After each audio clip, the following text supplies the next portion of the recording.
Hello बच्चों, कैसे हैं आप लोग। चलिए आज की क्लास को स्टार्ट करते हैं। तो बच्चों, आज की क्लास को स्टार्ट करने से पहले मैं आपको बता दूं कि हमने पिछली क्लास में अपने क्या क्या पढ़ा था, है ना। चलिए एक बार दोहरा लेते हैं। क्या क्या पढ़ा था बच्चों। प्राकृतिक संसाधन क्या होते हैं, प्राकृतिक संसाधन के कितने प्रकार होते हैं।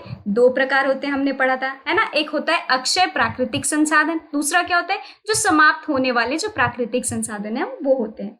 और क्या पढ़ा था, जीवाश्म ईंधन के बारे में पढ़ा था, जिसे हम कहते हैं फॉसिल फ्यूल्स, है ना। क्या होते हैं वो फॉसिल फ्यूल्स, उनके बारे में जाना था। कोल, कोल क्या होता है, वो कैसे प्राप्त किए जाते हैं, है ना, और उनके क्या क्या गुण होते हैं और उनका उपयोग कहाँ कहाँ किया जाता है। और कार्बनीकरण क्या होता है बच्चों, उसके बारे में भी पढ़ा था। और आखिरकार कोल गैस के बारे में पढ़ा था। तो इन सारी चीजों को बच्चों हमने अपने पिछले क्लास में कवर किया था, है ना। चलिए अब हम आज की क्लास को स्टार्ट करते हैं और पढ़ते हैं पेट्रोलियम के बारे में। क्या होता है आखिरकार पेट्रोलियम। चलिए स्टार्ट करते हैं। तो बच्चों, पेट्रोलियम क्या होता है। पेट्रोलियम बच्चों, जिसे हम कहते हैं कच्चे तेल और तेल के रूप में भी इसे जाना जाता है, ठीक है। एक प्राकृतिक रूप से इसे हम पाते हैं, ठीक है। जब हम इसका जो रूप होता है वो हमें प्राकृतिक रूप में इसका पाया जाता है। पीले काले रंग का जो तरल है, जो पृथ्वी की सतह के नीचे भूमि वैज्ञानिक संरचनाओं से हमें क्या मिलता है बच्चों, पेट्रोलियम मिलता है। इसे आमतौर पर पेट्रोल, ठीक है, पैराफिन और डीजल के तेल सहित विभिन्न प्रकार के ईंधनों में इनका रिफाइनमेंट किया जाता है। परिष्कृत मतलब बच्चों होता है रिफाइनमेंट, ठीक है। पेट्रोलियम शब्द जो है पेट्रा, जिसे हम कहते हैं चट्टान, और ऑयलियम मतलब तेल, इससे लिया गया है, क्योंकि यह पृथ्वी के नीचे की चट्टानों के बीच से ये निकाला जाता है। इनका रिफाइनमेंट क्या होता है बच्चों, पृथ्वी के नीचे की जो चट्टानें होती हैं उनके बीच से ये निकाला जाता है। समझ में आ गया बच्चों कि आखिरकार पेट्रोलियम क्या होता है। तो चलिए आगे बढ़ते हैं। अब आप सबके लिए एक प्रश्न है। क्या है वो प्रश्न, क्या आपने दैनिक जीवन में पेट्रोलियम का उपयोग देखा है। जरूर देखा होगा, है ना। तो बच्चों, अब हम पढ़ेंगे पेट्रोलियम के निर्माण के बारे में और जानेंगे कि आखिरकार पेट्रोलियम का निर्माण कैसे हुआ था, है ना। बच्चों, पेट्रोलियम का निर्माण कुछ इस प्रकार हुआ था कि जब जो समुद्र में रहने वाले जो जीव हैं वो जब मर जाते थे तो क्या होता था, उनका जो शरीर है वो समुद्र के पेंदे पेंदे मतलब जो निचला हिस्सा होता है वहां जाके वो जम जाता था।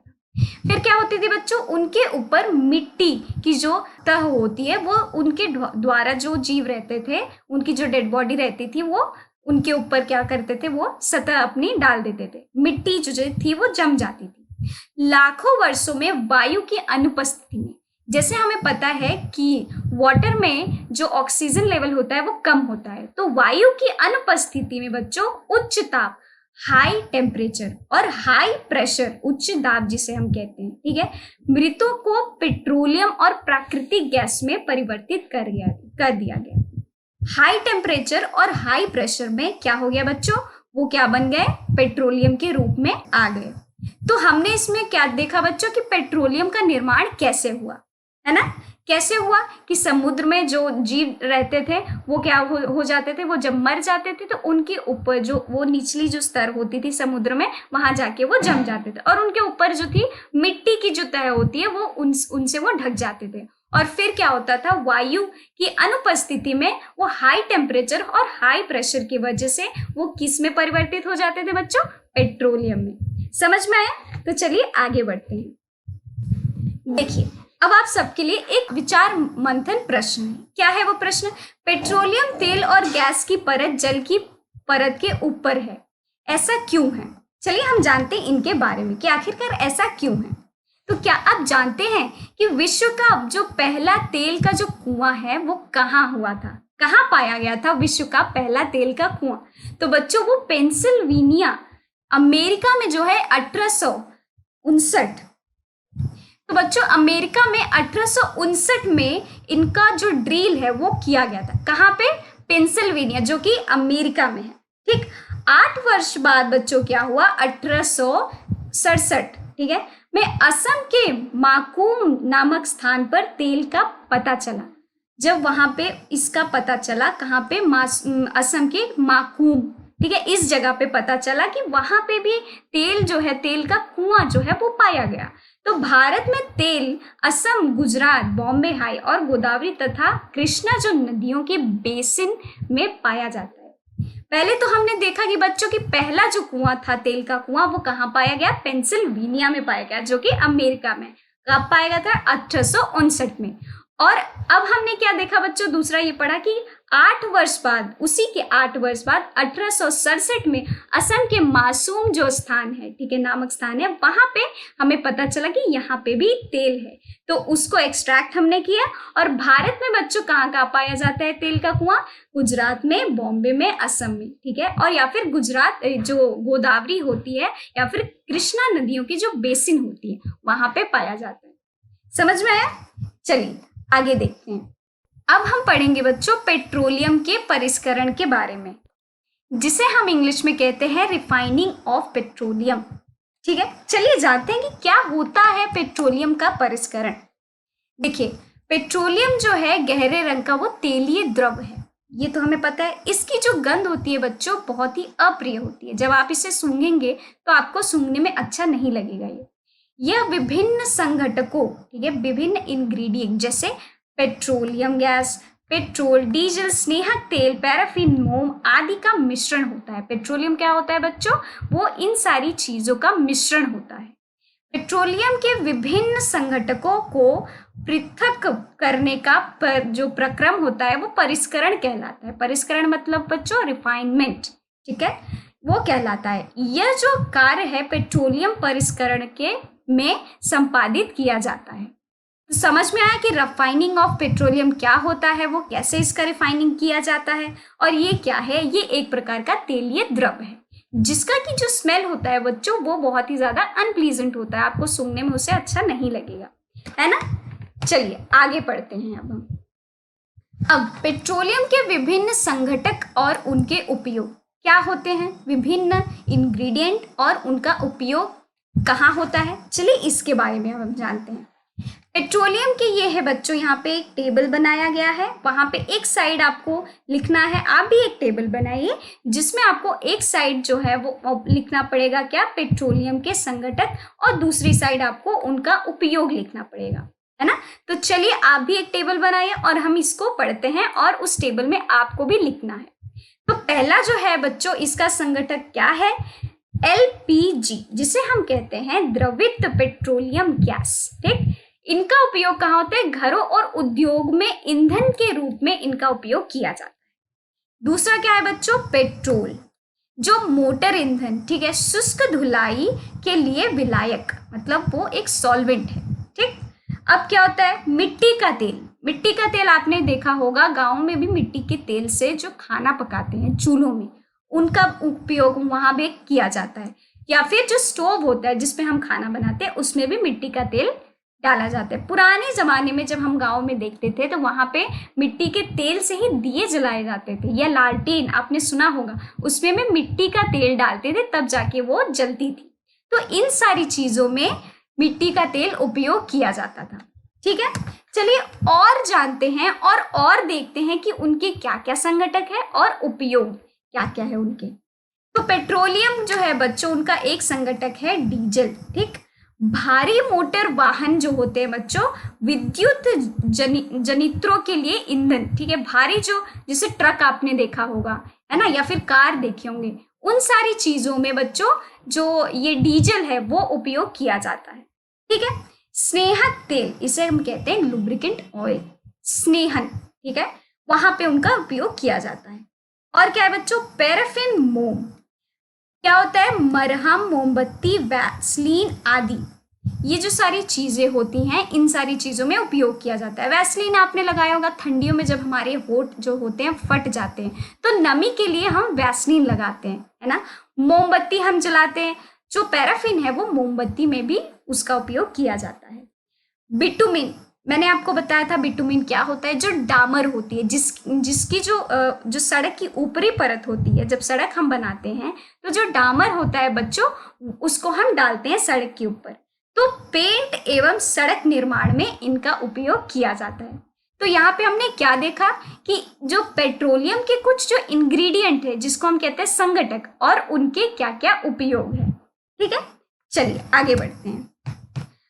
और यहाँ पे और आपको देखने को मिलेगा इनके कुछ विभिन्न संघटक और उनके उपयोग, जैसे कि मोमबत्ती, मिट्टी का तेल, जैसे मैंने बोला था लालटेन में हम मिट्टी का तेल डालते हैं और उससे वो जलता है ना। और क्या है बच्चों, एलपीजी, जो कि हमको अपने जो घर के अंदर में जो सिलेंडर होता है उसके अंदर जो गैस होती है वो एलपीजी होती है।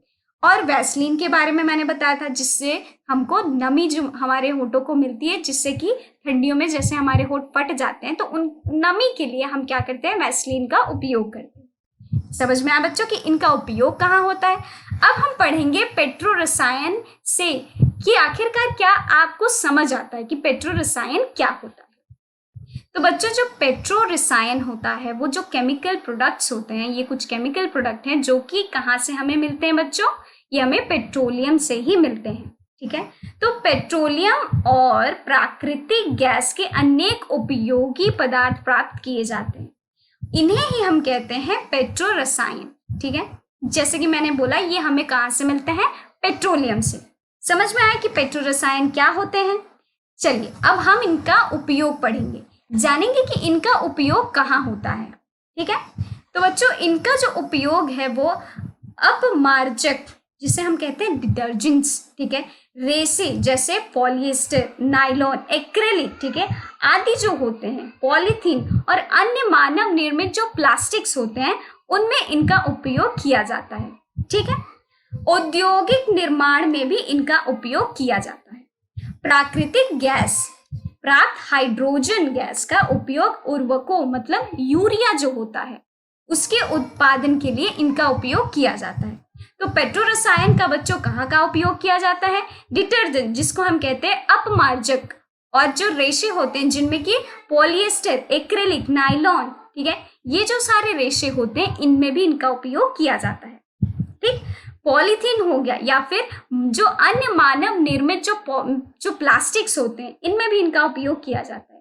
तो कुछ ऐसी चीजें होती हैं जिनमें कि पेट्रो रसायन का उपयोग किया जाता है, तो उनके बारे में हमने अभी जाना है ना। चलिए, तो आप सबके लिए एक कुछ मजेदार तथ्य है, क्या है वो तथ्य, चलिए जानते हैं।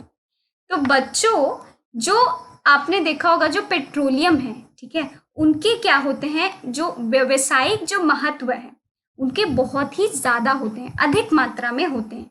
तो इस व्यवसायिक जो महत्व के कारण पेट्रोलियम को बच्चों हम कहते हैं काला सोना, क्योंकि इनका व्यवसायिक महत्व बहुत ही अधिक होता है। इस प्रकार से बच्चों इनको कहा जाता है काला सोना।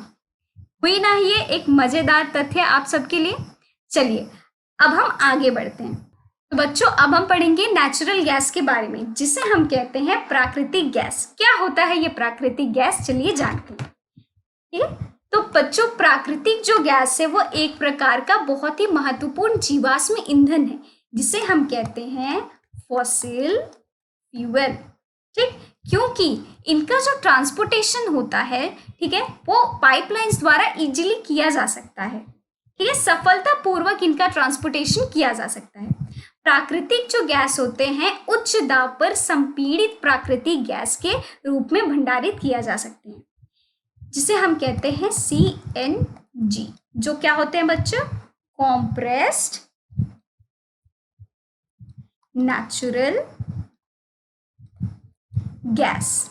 ठीक है, क्या कहते हैं, संपीड़ित प्राकृतिक गैस, जिसे हम कहते हैं इंग्लिश में कॉम्प्रेस्ड नेचुरल गैस। समझ में आया बच्चों कि आखिरकार क्या होता है प्राकृतिक गैस। तो चलिए इनके उपयोग के बारे में पढ़ते हैं कि आखिरकार इनका उपयोग कहाँ कहाँ किया जाता है। तो बच्चों इनका उपयोग सबसे पहले ऊर्जा उत्पादन हेतु किया जाता है। ठीक है, अब इसका उपयोग परिवहन वाहनों में ईंधन के रूप में भी किया जा सकता है। आपने देखे होंगे जो ऑटो रिक्शा आजकल चलाए जाते हैं उनमें ज्यादातर आपको देखने को मिलेंगे कि वो किससे चलते हैं, कॉम्प्रेस्ड नेचुरल गैस द्वारा ही वो चलते हैं, क्योंकि यह क्या होते हैं बच्चों, कम प्रदूषणकारी होते हैं। इनसे जो गैस निकलते हैं उनसे कम प्रदूषण निकलता है, जो कि हमारे पर्यावरण के लिए क्या है बच्चों, अच्छा है। यह एक स्वच्छ ईंधन है, सीएनजी का अधिक लाभ है या क्योंकि इसको घरों और कारखानों में सीधा जलाया जा सकता है, जहां इसकी आपूर्ति पाइपों के माध्यम से की जा सकती है। पाइपलाइनों का ऐसा जाल बड़ोदरा, जो कि गुजरात में है, दिल्ली के कुछ भागों और अन्य स्थानों पर उपलब्ध है।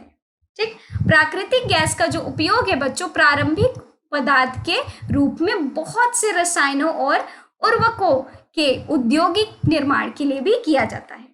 ठीक है, देखा हमने कि आखिरकार इनका उपयोग कहाँ कहाँ किया जा सकता है, कहाँ कहाँ किया जा सकता है, वाहनों के ईंधन में, है ना। ये एक स्वच्छ ईंधन है क्योंकि ये हमारे पर्यावरण के लिए क्या है बच्चों, हितकारी है, अहितकारी नहीं है। समझ में आए, इनको जलाया भी जा सकता है घरों और कारखानों में, है ना। इनसे जो गैस निकलते हैं वो हमारे पर्यावरण के लिए क्या है बच्चों, हितकारी है। देखा हमने इनके उपयोग के बारे में। चलिए आगे बढ़ते हैं। तो आगे बच्चों, भारत में प्राकृतिक गैस के भंडार, ठीक है, कहाँ कहाँ है ये? तो प्राकृतिक गैस के जो विशाल भंडार है बच्चों, हमारे देश के प्राकृतिक गैस कहाँ कहाँ देखने को मिलेंगी, जैसे कि त्रिपुरा, राजस्थान, महाराष्ट्र और कृष्णा गोदावरी जो डेल्टा है वहां ये पाए जाते हैं। इन जगहों पे हमें इनका जो भंडार है वो देखने को मिलेगा। कहाँ पे बच्चों, हमारे इंडिया में। ठीक है, इन जगहों पे आपको देखने का मिलेगा कि भारत में प्राकृतिक गैस के जो भंडार हैं। समझ में आया? चलिए अब एक विचार मंथन प्रश्न है। क्या है वो प्रश्न? क्या आप प्रयोगशाला में मृत जीवों से, ठीक है, कोयला, पेट्रोलियम और प्राकृतिक गैस बनाई जा सकती है? क्या आप ऐसा कर सकते हैं? चलिए उसको जानने के लिए आगे बढ़ते हैं। समाधान क्या है बच्चों? समाधान ये है कि नहीं, इसका जो बनना बहुत ही धीमा प्रक्रम है। ये जो बनता है वो बहुत ही ज्यादा स्लो प्रोसेस है और इनके बनने की परिस्थितियां प्रयोगशाला में उत्पन्न नहीं की जा सकती। समझ में आए? इसीलिए जो बच्चों ये जो कोयला या पेट्रोलियम और प्राकृतिक गैस है वो प्रयोगशाला में नहीं बनाई जा सकती, क्योंकि इनका जो प्रोसेस है, जो तैयार होने का जो प्रोसेस है वो बहुत ही स्लो प्रोसेस है। ठीक है, चलिए आगे बढ़ते हैं। कुछ प्राकृतिक संसाधन सीमित हैं। कौन से वो संसाधन है जो सीमित है? चलिए जानते बच्चों। कुछ प्राकृतिक जो संसाधन होते हैं वो सीमित होते हैं। कौन से है वो प्राकृतिक संसाधन जो कि सीमित है? चलिए जानते हैं। जैसे कि आपको देखने को मिलेगा जीवाश्म ईंधन, ठीक, वन, खनिज आदि समाप्त होने वाले होते हैं। कोयला और जो पेट्रोलियम होता है वो भी एक प्रकार का जीवाश्म ईंधन ही है। ठीक, मृत जीवों और ईंधन के परिवर्तन के लिए लाखों वर्ष का समय जो है वो लग जाता है। दूसरी ओर आपको देखने को मिलेगा इसके ज्ञात भंडार कुछ 100 वर्ष और चलने वाले हैं। इसका क्या मतलब है? वो ज्यादा समय तक वो नहीं चल पाते हैं। इनका जो उपयोग है हमें किस प्रकार करना चाहिए बच्चों? सीमित प्रकार में करना चाहिए, क्योंकि ये सीमित में ही है। हमारे प्रकृति में आप देखेंगे ये सीमित ही है, तो इसीलिए हमको क्या है, इनका बेफिजूल जो उपयोग है वो नहीं करना चाहिए। जब हमें ज्यादा से ज्यादा इनका इंपॉर्टेंट लगे तभी इनका उपयोग करना चाहिए। समझ में आया? चलिए आगे बढ़ते हैं। देखिए, वायु प्रदूषण के कारण जीवाश्म ईंधन के रूप में क्या देखने को आपको मिलेगा? किस प्रकार हम जो है वायु प्रदूषण रोक सकते हैं? ठीक है, किस प्रकार हम अपने वातावरण को शुद्ध रख सकते हैं? चलिए जानते हैं। इसके अतिरिक्त इन ईंधनों का जो जलना वायु प्रदूषण का प्रमुख कारण है। ठीक, इसका संबंध विश्व उष्णता से भी है। विश्व उष्णता मतलब क्या होता है? Global warming. ठीक है, अतः यह आवश्यक है कि इन ईंधनों का उपयोग तभी करें जब नितांत आवश्यकता हो, जब बहुत ही आपको जरूरत लगे तभी करें। इसके परिणाम स्वरूप क्या होगा? पर्यावरण बेहतर बनेगा। विश्व उष्णन जो कि ग्लोबल वार्मिंग जिसे हम कहते हैं, उसका कम खतरा होगा और ईंधनों की उपलब्धता लंबे समय तक रहेगी। तो लंबे समय तक हम इनका यूज कर पाएंगे। ठीक है, ये विलुप्त नहीं हो जाएंगे। तो इस प्रकार इन सारी चीजों को करने से क्या होगा बच्चों? पर्यावरण भी क्या रहेगा? सुरक्षित रहेगा और इनका उपयोग जो है हम लंबे समय तक कर पाएंगे। समझ में आया? चलिए देखिए, गाड़ी चलाते समय किस प्रकार पेट्रोल या डीजल बचाए, ठीक है। अब इनके बारे में हम जानते हैं। नेचुरल गैस एंड पेट्रोलियम, ठीक है, इसके अंतर्गत आपको देखने को मिलेगा कि लोगों को सलाह दिया जाता है, ठीक, कि गाड़ी चलाते समय किस प्रकार से आप पेट्रोल या फिर डीजल बचा सकें, ठीक है। उनके गुण हैं, जहां तक संभव हो गाड़ी समान या फिर मध्यम गति से चलाएं, स्पीड में ना चलाएं आप, ठीक है। यातायात लाइटों पर अथवा जहां आपको प्रतीक्षा करनी हो, गाड़ी का इंजन जो है वो बंद कर दे। ट्रैफिक रूल्स जो होते हैं आपको फॉलो करने चाहिए। जहां पे रेड लाइट आई आपको वहां पे स्टॉप कर देना है, ग्रीन लाइट आई तो आपको आराम से गाड़ी चलानी है, ऐसा नहीं है कि बहुत स्पीड से चलानी है। समझ में आया? टायरों का जो दाब होता है सही रखिए, जो ग्रिप होता है वो आपको सही रखिए। आप टाइम टू टाइम आप चेक करते रहिए अपने टायरों को, ठीक है, चेक करवाते रहिए। गाड़ी का नियमित रख रखाव सुनिश्चित कीजिए। आप जो गाड़ी है आपके घर में, आप उसका ख्याल रखिए। आप चीजें देखिए कि जो आपकी गाड़ी है वो अच्छे से चल रही है कि नहीं। तो इन सारी चीजों को करने से क्या होगा बच्चों, जो आप देखेंगे कि किस तरह से पेट्रोल या फिर डीजल जो है वो आप बचा सकते हैं, क्योंकि इनका बचत करना हमारे लिए ही क्या है, ये उपयोगी है। अगर हम इनका बचत नहीं करेंगे तो ये एक टाइम ऐसा आएगा जो कि वो विलुप्त हो जाएगा और हमें मिलेगा नहीं। इससे क्या होगा, ये जब सारी चीजें खत्म हो जाएंगी जो कि हमारे लिए वो अच्छी नहीं है। समझ में आया कि आखिरकार आपको क्या क्या करना है? चलिए आगे बढ़ते हैं। आप सबके लिए एक प्रश्न है, प्राकृतिक संसाधनों के संरक्षण में आप कैसे योगदान दे सकते हैं, ये आपको बताना है। समझ में आया? चलिए, अब आप सबको यहाँ पे एक मानचित्र दिखाया जाएगा। समझ में आया? उसमें क्या होगा बच्चों, आपको देखने को मिलेगा कि भारत में किन किन जगहों पे ऊर्जा है वो उत्पन्न की जाती है। चलिए देखते हैं। देखिए, यहाँ पे आप सबको कुछ चिन्ह देखने को मिलेंगे, जैसे कि ये जो चिन्ह देख रहे हैं बच्चों, यहाँ पे आपको हाइड्रो पावर प्लांट, ये इन जगहों पे जो देख रहे हैं हाइड्रो पावर प्लांट जो है वो ज्यादा मात्रा में उत्पन्न की जाती है। ये जो चिन्ह है बच्चों, थर्मल पावर प्लांट, ये जो चिन्ह सारे देख रहे हैं आप, थर्मल पावर प्लांट के चिन्ह हैं, ठीक है। यहाँ पे भारी मात्रा में थर्मल पावर प्लांट जो है वो प्रोड्यूस किया जाता है, ठीक है। और ये जो देख रहे हैं आप ऑयल फील्ड, जो यहाँ पे देखिए आप, जैसे ये यहाँ देख रहे होंगे, यहाँ है ना, इन सारी जगहों पे बच्चों ऑयल जो फील्ड है वो देखने को आपको मिलेगा। तो ऐसी कई सारी जगहें हैं जहां पे आपको देखने को मिलेगा ऊर्जा जो है वो उत्पन्न की जाती है, ठीक है।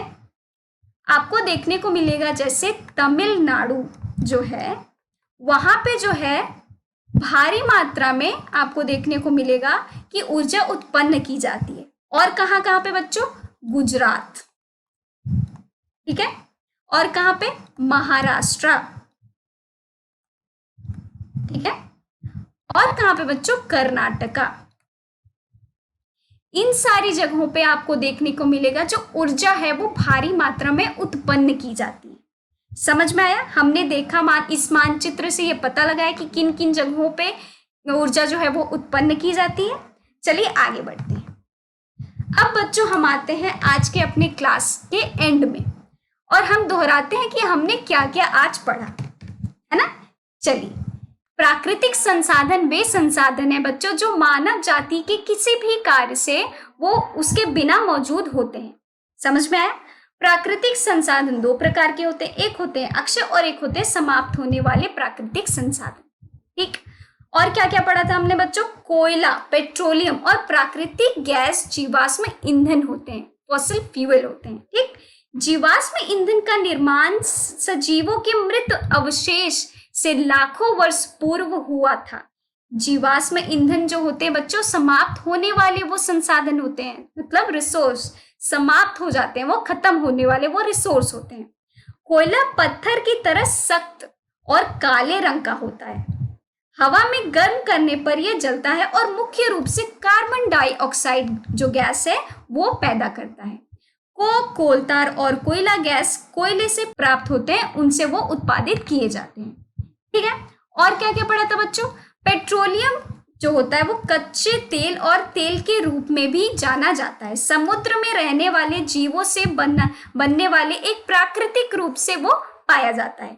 पीले काले रंग का ये एक तरल क्या है, पदार्थ है। ठीक है। पेट्रोलियम के परिष्करण से पेट्रोलियम गैस, डीजल, मिट्टी का तेल, पैराफिन, मोम, स्नेहक तेल आदि प्राप्त होते हैं। पेट्रोलियम को काला सोना भी कहा जाता है, ये हमने इसके बारे में भी पढ़ा था। ठीक। प्राकृतिक गैस का जो उच्च दाब होता है, संपीड़ित प्राकृतिक गैस उसे हम कहते हैं कॉम्प्रेस्ड नेचुरल गैस, जो कि आजकल हम देखेंगे ऑटो रिक्शा जो होते हैं उनमें देखने को हमें मिलेगा उनका उपयोग। ठीक। उस रूप में भंडारित किया जाता है। कोयले और पेट्रोलियम के संसाधन सीमित होते हैं। हम क्या करते हैं बच्चों, ज्यादा इनका उपयोग कर देते हैं तो ये समाप्त हो सकते हैं। तो इसीलिए हमें जब बहुत ही ज्यादा जब इनका लगे कि हमें उपयोग करना है तभी करना चाहिए, बेफिजूल में इनका उपयोग नहीं करना चाहिए। ठीक है, समझ में? चलिए, इन ईंधनों का जलना वायु प्रदूषण का प्रमुख कारण है। आपको भी पता है कि ये जो ईंधन होते हैं पेट्रोलियम, ठीक है, या डीजल, ये सारी चीजें जब भारी मात्रा में जलाई जाएंगी जो कि हमारे पर्यावरण के लिए वो नुकसानदायक है। ठीक है, इसलिए हमें इनका ज्यादा से ज्यादा उपयोग नहीं करना चाहिए। ठीक है, आवश्यकता पड़ने पर ही हमें इनका उपयोग करना चाहिए। समझ में? मिनिस्ट्री ऑफ पेट्रोलियम और नेचुरल गैस के अंडर आपको देखने को मिलेगा कि लोगों को उसमें सलाह दिए जाते हैं कि आपको गाड़ी चलाते समय किस प्रकार से आपको देखना है कि पेट्रोल या डीजल आप बचत कर सकें, है ना। किस प्रकार से कौन कौन सी चीजें आपको करने से उनका बचत होगा, इनके बारे में भी हमने जाना था, है ना। तो बच्चों, इन सारी चीजों के बारे में हमने आज अपने क्लास में पढ़ा। चलिए, आज की क्लास को यहीं समाप्त करते हैं और मिलते हैं अगली क्लास में अगले अध्याय के साथ, जो कि बहुत ही ज्यादा इंटरेस्टिंग होने वाली है। ठीक है, तब तक के लिए आप इसको रिवाइज करते जाइए। ठीक है, चलिए।